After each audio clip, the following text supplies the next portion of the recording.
चौपारण प्रखंड के GT road स्थित स्वामी उर्मिला इंटरप्राइजेज के संचालक एवं दैनिक जागरण के पत्रकार शशि शेखर के घर पर 29 दिसंबर को देर शाम अज्ञात अपराधियों ने अंधाधुंध फायरिंग किया।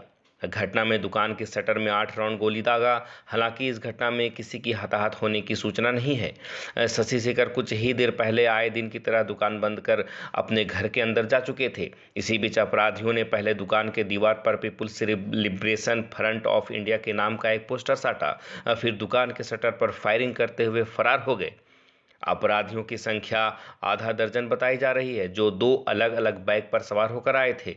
सूचना पाते ही थाना प्रभारी शंभुनंद ईश्वर पुलिस बल के साथ घटनास्थल पहुंचकर खोखा बरामद कर अनुसंधान में जुट गए हैं। घटना के बाद पत्रकार के घर पर शुक्रवार को दिन भर लोगों का आना जाना लगा रहा। वहीं इस घटना के दूसरे दिन बरही अनुमंडल पत्रकार परिषद सहित अलग अलग संगठन के लोग थाना पहुंचे। घटना की निंदा करते हुए अपराधियों को गिरफ्तार करने की मांग पुलिस से किया। प्रेस क्लब के जिला अध्यक्ष उमेश प्रताप एवं बरही अनुमंडल पत्रकार परिषद के अध्यक्ष संजय यादव की अगुवाई में दर्जनों पत्रकारों ने सामूहिक रूप से पुलिस को एक ज्ञापन सौंपकर घटना में शामिल अपराधियों को गिरफ्तार करने की मांग किया। वहीं घटना की जांच करने पहुंचे डीएसपी नाजिर अख्तर ने कहा, अपराधियों को धर पकड़ के लिए पुलिस हर हथकंडे का प्रयोग करेगी। किसी भी हाल में पत्रकार पर हमला करने वाले बख्शे नहीं जाएंगे। वहीं शशि शेखर के घर पहुंचे विधायक उमाशंकर अकेला ने कहा, पत्रकार देश का चौथा स्तंभ है। यह निंदनीय घटना है। पुलिस घटना में शामिल अपराधियों को शीघ्र गिरफ्तार करे। व्यवसायियों एवं भाजपा कार्यकर्ताओं ने पत्रकार पर जानलेवा हमला को लेकर थाना गेट के सामने विरोध प्रदर्शन किया। प्रदर्शन में शामिल पूर्व विधायक मनोज यादव ने कहा, जब चौपारण में देश का चौथा स्तंभ असुरक्षित है तो आम लोग कितने सुरक्षित होंगे। पत्रकार शशि शेखर पर हुआ जानलेवा हमला का जितना भी निंदा किया जाए कम है। झारखंड में अवैध कारोबार का सबसे बड़ा केंद्र बन गया है चौपारण, जहां अफीम, शराब, कोयला, बालू का तस्करी होता है। प्रशासन अपराधियों को शीघ्र गिरफ्तार करें, नहीं तो भाजपा आंदोलन करने को बाध्य होगी। हमारे क्षेत्र में बहुत बड़े पैमाने पर डोडा चलता है, जिसका संरक्षण उन लोग को, चाहे एमसीसी हो चाहे किसी का हो, संरक्षण प्राप्त होता है, जिसको प्रशासन भी ध्वस्त करता है। आप बड़े पैमाने पर न्यूज़ चलता है कि इस प्रकार से धंधा करने वाले अच्छी बात नहीं है, ये जहर है और जहर को मत इस प्रकार से रोजगार का व्यवसाय बनाइए। और इस प्रकार से भी नहीं लिखा है, सिर्फ व्यवसायी के बारे में लिखा है। और शशि तो व्यवसायी है नहीं भी। शशि व्यवसायी रहता तो एक बात होता, सोना चांदी का दुकान होता, कपड़ा का दुकान होता, तब एक बात ये बात आती।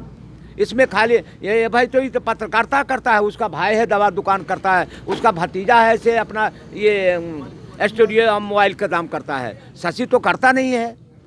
ये व्यवसाय बहुत बड़ा व्यवसायी का है। वहाँ से आता है, फिर छाटता है, गोली चलाता है। अब बड़ा इत्मीनान से चला जाता है। ये बड़ा दुर्भाग्य की बात है, जब पकड़ा जाता है। शाम की घटना है, लगभग 8 सवा 8 बजे के लगभग अपराधकर्मी बाइक से आए और दुकान बंद शटर पे गोलियां चला करके अपना वहाँ से चलते बने।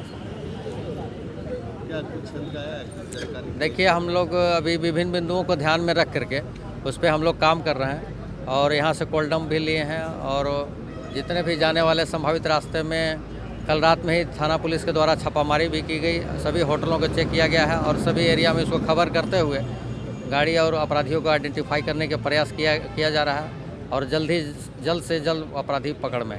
कितना खोखा बरामद हुआ? 7 खोखा बरामद। सब तस्करी में, धंधे में लिप्त है। ये सारी दुर्भाग्य है कि ये सारी जानकारी संज्ञान में है प्रशासन को, इसके बाद भी कोई कार्रवाई नहीं हो रही है। इसके लिए हम उच्च अधिकारियों से मिलेंगे और जानकारी देंगे और जो तस्कर है उनका गिरफ्तारी का मांग करते हैं। अभी थाना आए हैं, इसके लिए क्या कार्रवाई मिला, क्या? अभी थाना में तो कोई अधिकारी नहीं है। थाना के छोटे अधिकारी बताएं कि बड़े अधिकारी सब गए हैं, छापा मारने गए, देखने गए हैं, भगवान जाने कहाँ गए हैं, जहाँ भी गए हों। लेकिन हम लोगों ने यह ताकीद करने आया है, हम लोग उनको सूचना देने आया है। हम लोग बड़े अधिकारी हजारीबाग में एसपी साहब से मिलेंगे और ज़रूरत पड़ेगी तो राज्य सरकार के जो वरिष्ठ पुलिस प्रशासन है, मुख्यमंत्री से भी मिलेंगे और सबसे मिलकर हम यहाँ के स्थिति का अवगत कराएंगे। पत्रकारों के लिए आपका क्या आश्वासन? नहीं, पत्रकारों के निश्चित रूप से पत्रकार लोकतंत्र में चौथा खंभा है और इसको निश्चित रूप से इन लोग के लिए सुरक्षा होनी चाहिए। इन लोग पर जगह आक्रमण होता है तो उन अपराधियों पर विरुद्ध कार्रवाई होनी चाहिए। चौपारण में क्या हो रहा है ये दिख रहा है, पत्रकार सुरक्षित नहीं है। पता नहीं कौन हमला किया इधर मेरा व्यक्तिगत किसी से कोई दुश्मनी नहीं है और मैं पिछले 18 सालों से काफ़ी सफल पत्रकारिता कर रहा हूं और इस क्षेत्र के लिए मुखर रहता हूं। हमेशा हर सामाजिक कार्यों में बढ़ चढ़कर हिस्सा लेता हूं। तो हमको खुद समझ में नहीं आ रहा है कि आखिर क्यों गोलीबारी की गई। मेरे किसी से दुश्मनी भी नहीं है। हाँ, पत्रकारिता के माध्यम से मैं समय समय पर क्षेत्र में होने वाले कारगुजारियों को उजागर करता रहता हूँ। संभवतः वो एक एंगल हो सकता है, पता नहीं क्यों हुआ। मेरे जैसे आदमी पे हमको खुद समझ में नहीं आ रहा है। कितने लोग थे, कोई जानकारी? नहीं, हम तो घर के अंदर थे जिस समय गोलीबारी हुई। मेरे भाई निकले तो देखे कि सीसीटीवी में दर्ज है 2 लोग गोलीबारी कर रहे थे और इधर बाइक खड़ा था, उस पर कुछ लोग थे और फिर वो लोग सभी भाग गए। 2 बाइक था, 4-5 लोग थे। क्या आपने थाना में आवेदन दिया? हाँ, थाना में आवेदन दिए और उम्मीद करते हैं कि हेमंत सरकार जो है, हेमंत सोरेन सर मुख्यमंत्री, इसको संज्ञान लेंगे और ज़रूर इसका उद्भेदन करेंगे, क्योंकि कानून प्रशासन का बात है, सब तो उनके अधीन है। पत्रकार संघ से जुड़े हुए तमाम पत्रकार साथी चौपारण थाना आए हैं।